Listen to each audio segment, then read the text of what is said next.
Queridos irmãos, boa noite. O nome de Jesus é poderoso, amém? Graças a Deus por isso. E é por isso que estamos aqui, não é verdade? Deus nos abençoe, todos vocês que aqui estão, você que está em casa, Deus abençoe a sua vida, que a atmosfera de adoração que está nesse lugar te alcance também, que seja um tempo de crescimento para todos nós. Esse mês de julho estamos vivendo o mês do renovo e certamente Deus tem renovado muitas áreas da nossa vida. Você crê nisso? Amém? E se ainda não renovou, obrigado. Se ainda não renovou até aqui, Ele vai renovar. E nós vamos sair desse lugar, não somente hoje, mas esse mês de julho, renovado pela presença do nosso Senhor na nossa vida. Então Deus abençoe, sejam muito bem-vindos nesse lugar, que o Senhor fale conosco. Abra sua Bíblia em 2 Pedro, capítulo 1. 2 Pedro, capítulo 1, versículo 1 ao 11. 2 Pedro, capítulo 1, do 1 ao 11.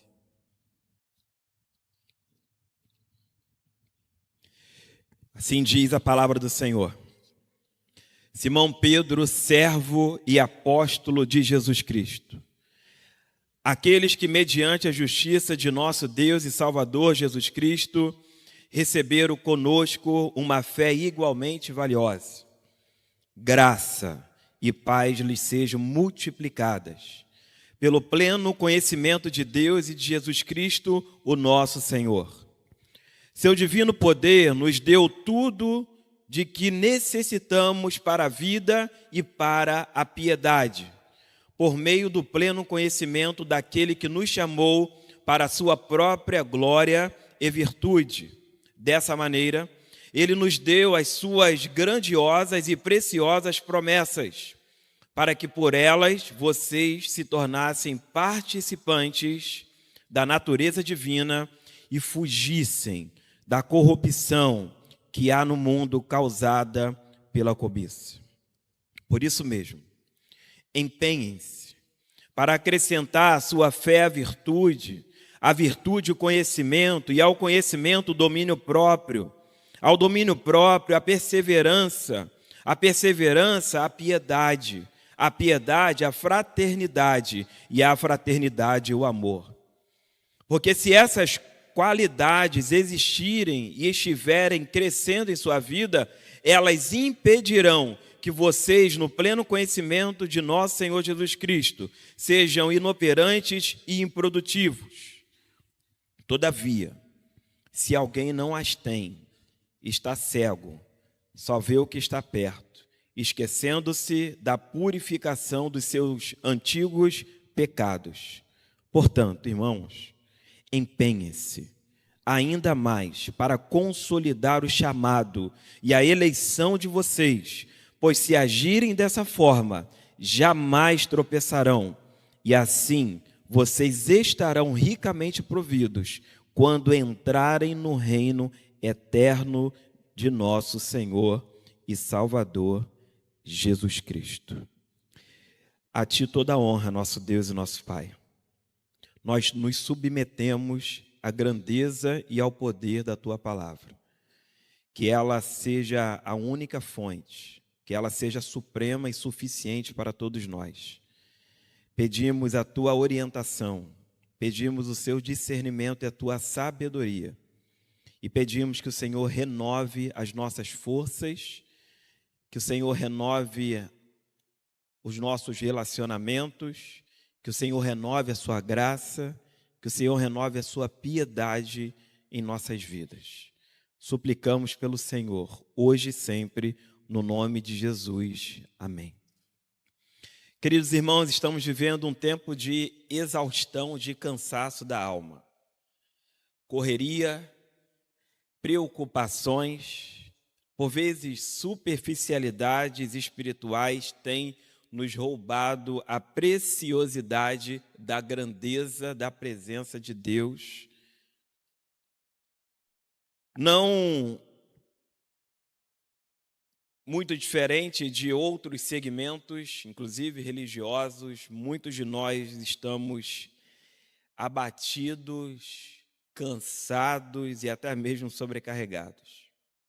O apóstolo Pedro, ele escreve essa carta no final da sua vida, depois de uma longa, promissora e abençoada carreira ministerial.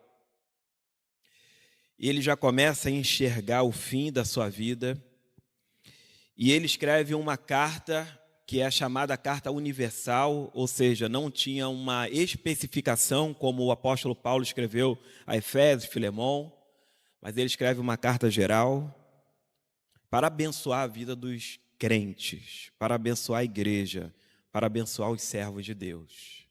E essa carta é oportuna também para esse tempo. Essa carta ela é proveitosa também para as nossas vidas. E ele escreve essa carta para aqueles irmãos do passado de maneira assim urgente, porque os falsos mestres, a crise espiritual, a corrupção, o pecado, a cobiça estavam entrando na igreja e no coração dos irmãos. E ele traz então aqui uma carta para fortalecer, renovar a maturidade, a aliança dessas pessoas que estavam sendo levadas, conduzidas pelos falsos mestres. E o convite do apóstolo é muito claro: renove. E ele nos mostra 3 pilares essenciais para isso. Não sei se vocês observaram, mas no versículo 2 ele começa saudando a igreja, falando sobre a graça. Ele diz, inclusive, graça e paz. Então, os 3 pilares essenciais é a graça, o relacionamento e o domínio próprio. A graça, o relacionamento fraternal e o domínio próprio. O verso 2, ele inicia dizendo: graça e paz sejam multiplicadas. O apóstolo abençoando a igreja, dizendo para eles: olha, o que vocês já têm que seja aumentado, seja renovado. Que a graça e a paz sejam multiplicadas. O verso 3, ele inicia dizendo assim: seu divino poder nos deu tudo de que necessitamos para a vida. É graça. É Deus concedendo graça a todos nós. Ele está afirmando que aquela igreja, que aquelas pessoas já tinham tudo que necessitavam para a própria vida. E isto é a graça de Deus sendo derramada sobre as pessoas, sobre a igreja, sobre os crentes, sobre aqueles que são regenerados. E para uma vida santa, precisamos da graça de Deus. Para o amor fraternal, precisamos da graça de Deus. Para os relacionamentos em geral, precisamos da graça de Deus. A graça divina é o elemento-chave para uma vida de renovação. A graça divina é o elemento-chave para uma vida de renovação. Afinal, o que é a graça? É o favor imerecido de Deus. A graça é Deus agindo em nosso favor, não porque nós merecemos, mas porque Ele é bom. A graça é o amor celestial que desce do céu até a terra. É a bondade que alcança os perdidos, independente de onde eles estão. A graça é o poder que transforma o caos em ordem. A graça é Deus se inclinando para nos renovar em meio aos nossos fracassos. Interessante que temos 3 dimensões. A graça trabalha de 3 formas. As 3 dimensões da graça são: a primeira dela, A graça comum. A graça comum é a graça que Deus derrama sobre toda a humanidade. Independente do seu credo, independente da sua fé, é Deus derramando, abençoando todos, aqui no Brasil, fora do Brasil, no continente, no oceano. É o sol que brilha sobre os justos, sobre os injustos. É a consciência moral, ética que temos. É o deslumbrar da beleza da criação. É o ar que respiramos. É a capacidade de amar. É a capacidade de sorrir. É a capacidade de qualquer um abraçar. Em Mateus 5:45, assim está. Porque ele faz raiar o sol sobre maus e bons e derrama chuva sobre justos e injustos. É a graça de Deus. É a graça comum do Senhor que está sobre justos e injustos. O pior dos pecadores, o homem mais malvado que exista nessa terra, o pior dos homens, está recebendo nesse momento a graça de Deus. Porque ela está sobre a vida dos justos e dos injustos. A outra dimensão da graça é a graça salvadora. É a graça que nos salvou, é a graça que nos redimiu, é a graça que nos justificou. É a graça que perdoa pecados, que reconcilia o pecador com Deus, porque havia uma inimizade. E só alcança essa graça quem crê fielmente em Jesus Cristo como seu Senhor. E essa graça, evidentemente, não é fruto de mérito humano, é o dom soberano de Deus. Efésios 2:8 diz: pela graça vocês são salvos, por meio da fé, e isto não vem de vocês, é dom de Deus. A outra dimensão da graça é a graça do serviço. Vejam a progressão. Primeiro, Deus abençoa todos, Ele salva aqueles que creem, e para aqueles que creem, Ele abençoa ainda, lhe concedendo a permissão para que o sirva, para que se torne servo, escravo do nosso Senhor.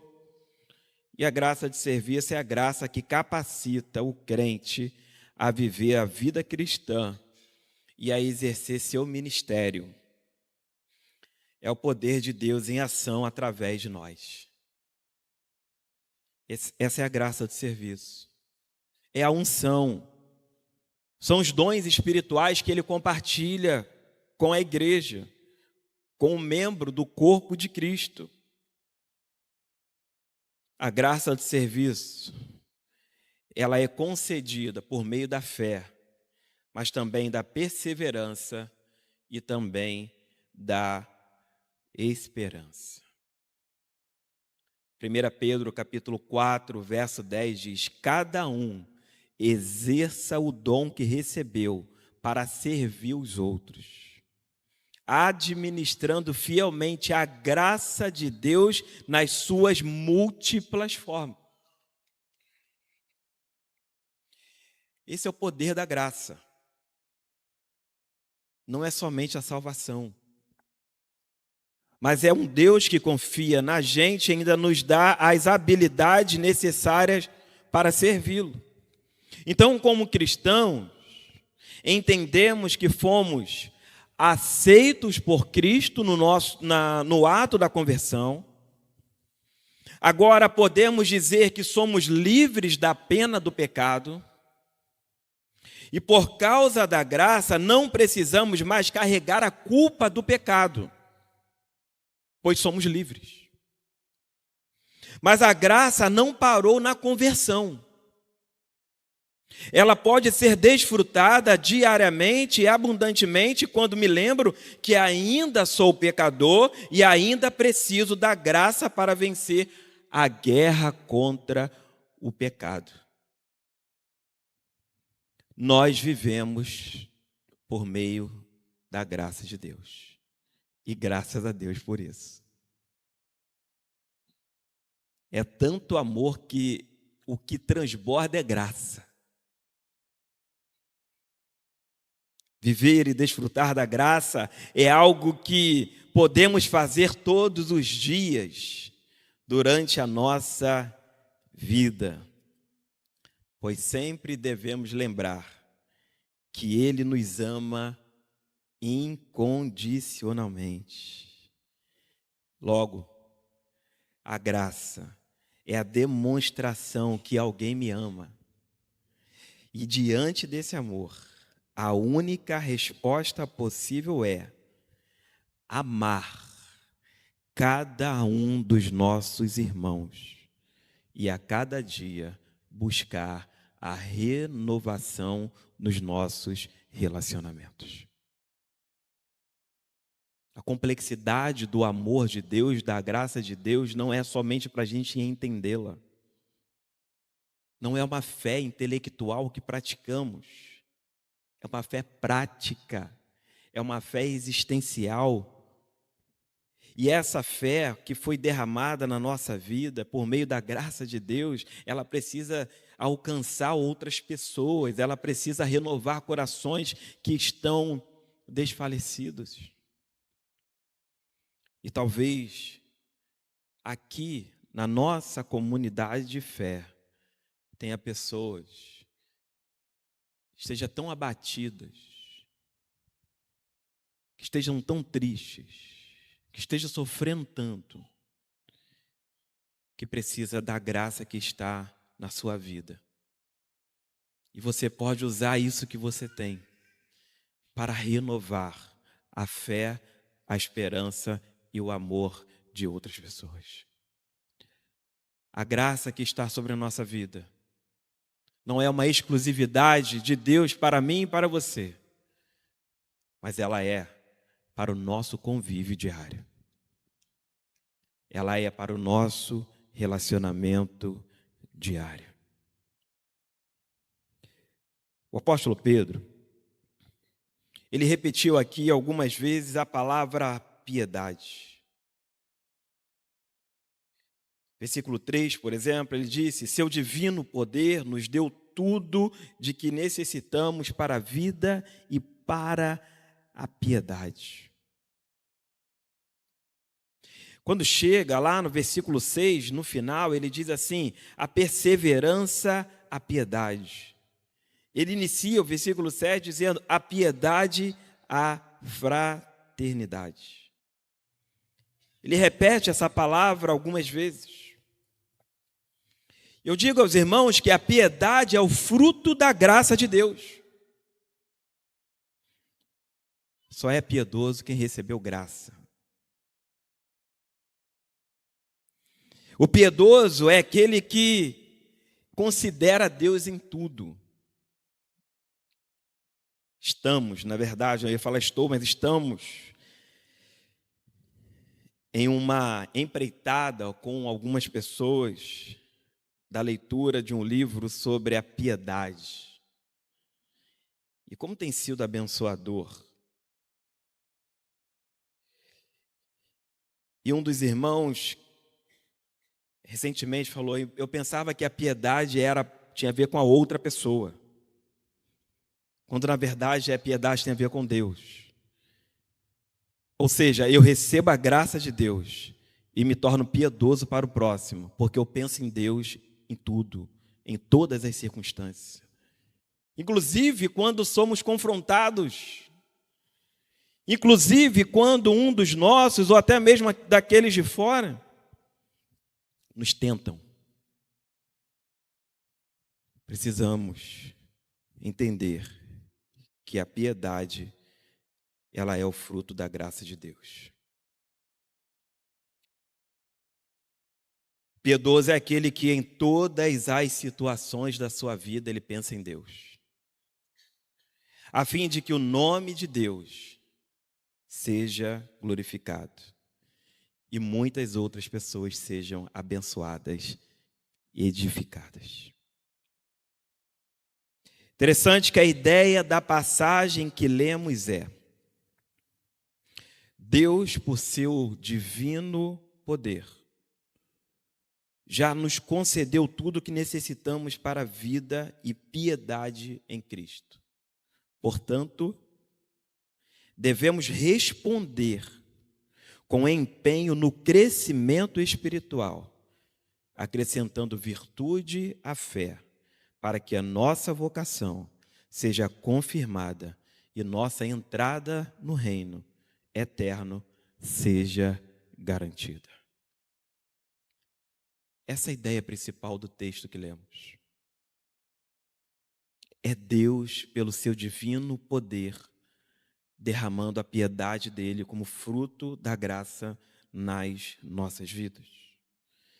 E para que sejamos plenamente piedosos, homens e mulheres piedosas, é necessário considerar os 3 elementos fundamentais da piedade. Primeiro, temer a Deus. Aqueles que receberam a graça precisam temer a Deus. Pois o temor a Deus significa veneração, honra, reverência, respeito. O temor a Deus é a alma da piedade, pois essa atitude produz em nós um coração de amor e adoração ao único e soberano Deus. Aqueles que temem a Deus consideram Deus em tudo o que fazem. O segundo elemento da piedade é amar a Deus. O amor de Deus por nós é multiforme, mas Ele demonstrou de modo supremo, enviando seu Filho para morrer por nossos pecados, em nosso lugar. A pessoa piedosa nunca se esquece disso. Ela nunca se esquece que os nossos pecados confrontaram, em primeiro lugar, o nosso Senhor, que perdoou os nossos pecados. Por isso que nos nossos relacionamentos interpessoais, precisamos sempre olhar para Deus e compreender que a ofensa do próximo é o pecado latente do coração. Todavia, eu não preciso responder à mesma altura. Precisamos responder com piedade e graça. Talvez seja essa área da sua vida que você esteja precisando melhorar. Talvez seja essa área da vida que você esteja precisando renovar. Talvez você seja um homem, uma mulher que tenha resposta para tudo. Talvez a razão tenha tomado conta do seu coração, mas o Evangelho não tem razão. O Evangelho tem perdão, graça, amor e recomeço. Por isso, devemos amar a Deus. Terceiro elemento da piedade é o desejo de Deus. A verdadeira piedade envolve nossas afeições e desperta dentro de nós um desejo de desfrutar da presença de Deus por meio da comunhão. Como pessoas que estão sendo renovadas, devemos fazer como Asaf, tirar o coração da vida ímpia e se renovar para o Deus da piedade. O Salmo de número 73, põe por favor, Salmo de número 73, a partir do versículo 21. Vamos ver um pouquinho sobre a vida de Asaf, a realidade dele, como que o coração dele foi capturado no primeiro momento para a impiedade, mas em algum momento ele lembra quem ele é. Diz assim: quando meu coração estava amargurado e no íntimo eu senti inveja, agi como estúpido e ignorante. A minha atitude para contigo era de um animal irracional. Contudo, sempre estou contigo. Tomas a minha mão direita e me sustens. Tu me diriges com o teu conselho e depois me receberás com honra. a quem tenho nos céus, senão a ti? Não há ninguém na terra que eu deseje mais do que a ti. O meu corpo e o meu coração poderão fraquejar, mas Deus é a rocha do meu coração e a minha herança para sempre. Certamente, os que te abandonam perecerão. Tu destróis todos os que são infiéis a ti. Quanto a mim, bom é estar perto de Deus. Fiz do soberano, o Senhor, meu refúgio. Proclamarei todos os dias o seu feito. Um homem de Deus. Um homem que recebeu a graça de Deus. Que em algum momento o coração e a mente foi inclinada para a vida pecaminosa, para a impiedade.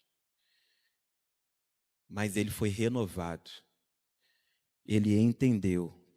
Parece que é quando ele chega no santuário, parece que é quando ele chega no lugar onde Deus habitava. E ele renova a sua esperança, ele renova a sua fé, ele renova as suas forças. Meu irmão, minha irmã, talvez você esteja aqui sentindo assim, muito mal, por algo que você tenha cometido, por um pensamento que você tenha produzido. Faça como Asaf. Volte a sua mente, volte o seu coração para Deus. Não permita que as coisas dessa era roube a sua fé, roube a sua esperança, que roube a sua paz. Afinal, nós já recebemos de Deus a maravilhosa graça de Jesus. Renove a sua vida, volte-se para Deus. Segundo ponto, empenhe-se. Versículo 5, a parte A diz assim: por isso mesmo, empenhe-se. Quando chega lá no 10, ele escreve de novo: portanto, irmãos, empenhe-se. Tem uma dica aqui que eu gostaria de te dar para te ajudar nos momentos da leitura. Veja quantas vezes uma palavra repetiu. Porque aquela palavra, ela está, como essa aqui, está trazendo para a gente uma direção. O autor, ele teve uma intenção quando escreveu a carta e ele, algumas vezes, trouxe aquela palavra naquele texto. Na renovação da nossa vida, precisa de empenho, precisa de esforço. Não vai acontecer com você deitado, não vai acontecer com você esperando o céu. É necessário ação, é necessário vida. Renovar é viver na tensão entre depender completamente de Deus e esforçar-se com todas as forças para crescer. Quando a piedade é renovada em nós, quando a graça é renovada em nós, a igreja se torna um lugar de cura e de acolhimento. O irmão que errou, ele é restaurado. Aquele que sofre, ele é consolado. Aquele que está alegre, a celebração. Pois a piedade é o maior cartão de visita do Evangelho. Repito, a piedade é o maior cartão de visita do Evangelho. Não é você fazer, não é você dar, é você ser. um homem e uma mulher que teme a Deus, que ama a Deus e que considera Deus em tudo. As pessoas vão querer estar perto de você, você vai exalar o bom perfume de Cristo.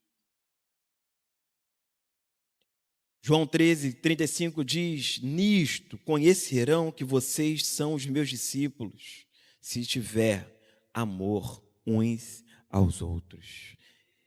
A piedade provoca em nós um novo movimento, uma nova ação, trazendo o amor de Deus para a nossa vida. A graça não veio apenas para nos salvar do inferno, mas para nos salvar do egoísmo, do orgulho. Ela nos ensina a viver como filhos de Deus, em meio à igreja, em meio aos irmãos. Ela nos ensina a renovar e permitir que viemos, por meio dos nossos dons e serviços, dar continuidade ao ministério, ao trabalho do Senhor aqui na terra. A graça, ela desbasta, ela limpa toda a impureza que tem na nossa alma. Ela fortalece o santo. Portanto, devemos nos empenhar para o viver santo. Devemos nos empenhar para o viver santo. O apóstolo Pedro,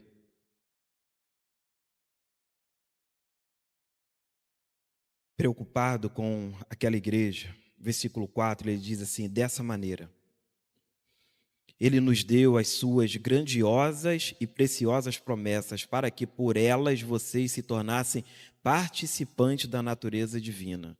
E aí ele diz: e fugissem da corrupção que há no mundo causada pela cobiça.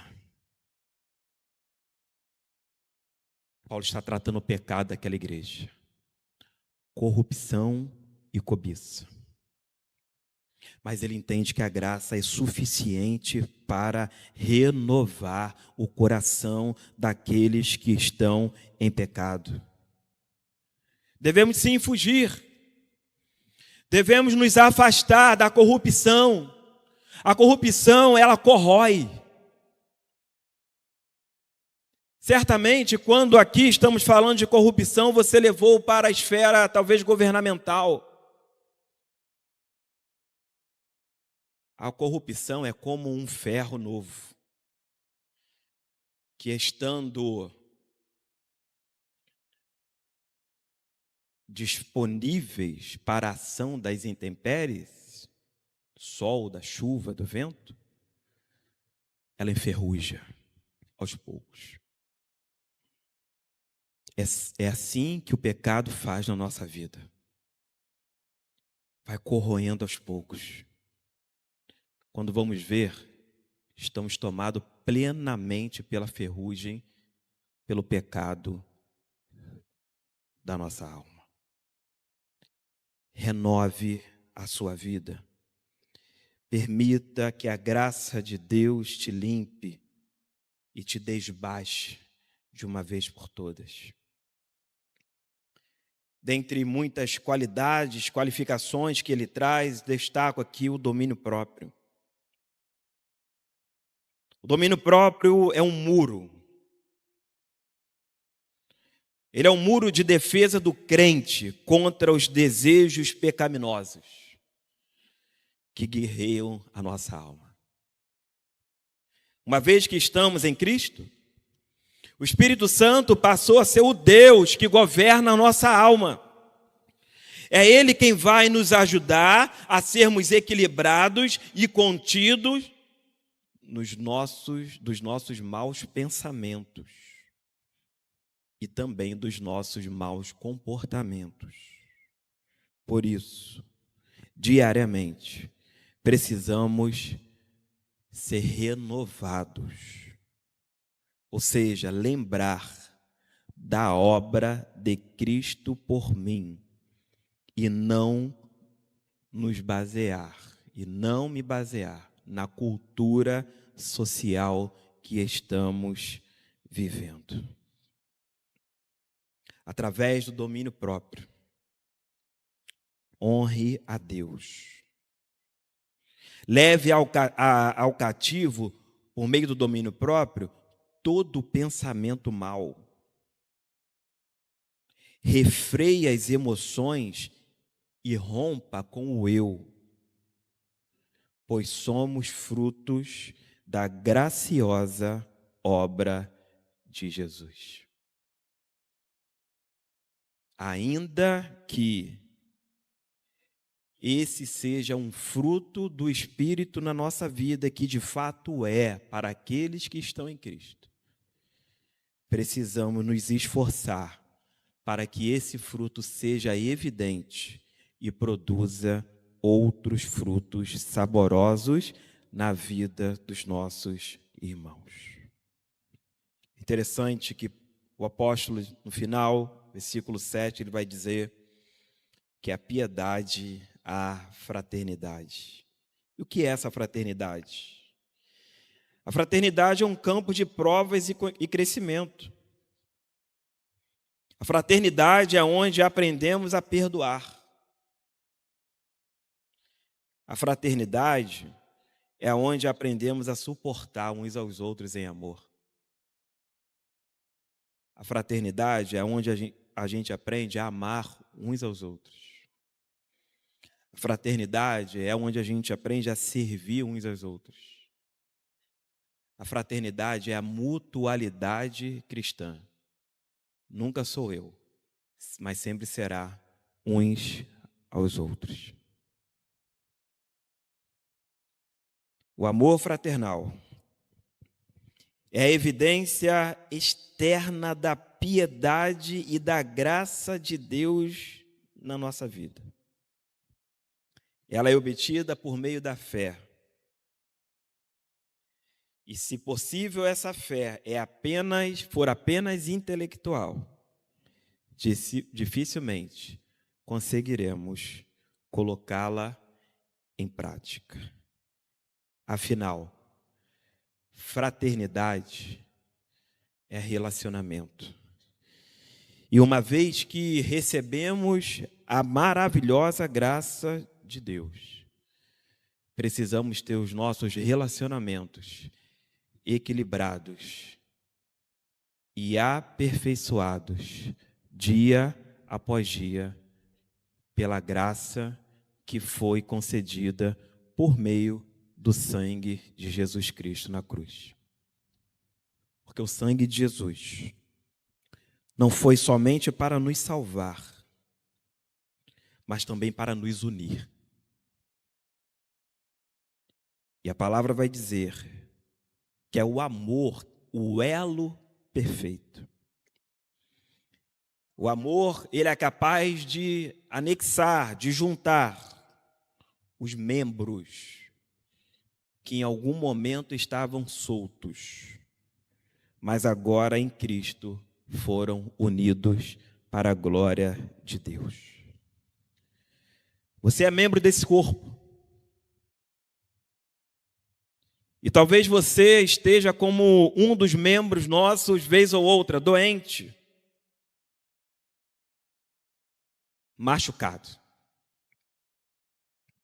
O convite para você nessa noite é: renove a graça de Deus que já está dentro de você. Permita que o nosso Senhor, que o nosso bom Deus, abençoe a nossa vida por meio da graça maravilhosa de Jesus. Queridos, caso não consigamos fazer assim, teremos o solo do nosso coração estéril e infértil. O convite nessa noite é para que sejamos operantes e produtivos. Esse é o convite do Senhor para mim e para você. Operantes e produtivos, por meio da graça do nosso Senhor Jesus. Fique de pé. Nós vamos cantar. Depois eu retorno para a gente orar junto, pedir ao nosso Deus direção. A carta do apóstolo Pedro nos ensina que Deus já nos deu a sua graça. E pela sua graça, tudo o que precisamos para viver uma vida piedosa, agora cabe a nós responder. Mas não é responder de qualquer forma. É responder com empenho. É responder cultivando uma fé que cresce a cada dia em santidade, em domínio próprio e em amor fraternal. Pergunta que eu deixo para os irmãos nessa noite é: sua vida revela uma vida de graça? Você tem desfrutado da graça de Jesus? A minha vida revela uma piedade genuína, onde as pessoas têm prazer em se abrigar? E existe algum pecado que tenho tolerado, como a corrupção, em vez de combatê-lo pela graça que nos foi dada? Que essas perguntas disparadoras alcance seu coração e faça a gente refletir, não só agora, mas sobre o íntimo do nosso coração. Querido Deus, em nome do Senhor Jesus, nós precisamos de uma renovação completa na nossa alma. Nós estamos exaustos, cansados, sobrecarregados. Mas a tua graça, por meio da tua graça, o Senhor nos fez um convite: vinde a mim. Que aquele que assim está, vá, alcance, encontre o Senhor Jesus nessa noite, meu Deus. Para que diante desse dilema, para que diante dessa situação danosa, pecaminosa, que ele ou ela esteja vivendo, possa encontrar abrigo debaixo das suas graciosas mãos e abandonar essa situação na qual estão vivendo. Senhor, nós precisamos da sua graça todos os dias, em todos os instantes. Nos ensine a pensar em ti em todo momento. Senhor, que o domínio próprio, que o amor fraternal na nossa comunidade de fé seja uma árvore tão abençoadora que o mundo verá que o Senhor está nesse lugar. Abençoe as nossas vidas, renove a nossa fé, renove a nossa esperança, renove as nossas forças, em nome de Jesus. Amém. Deus te abençoe.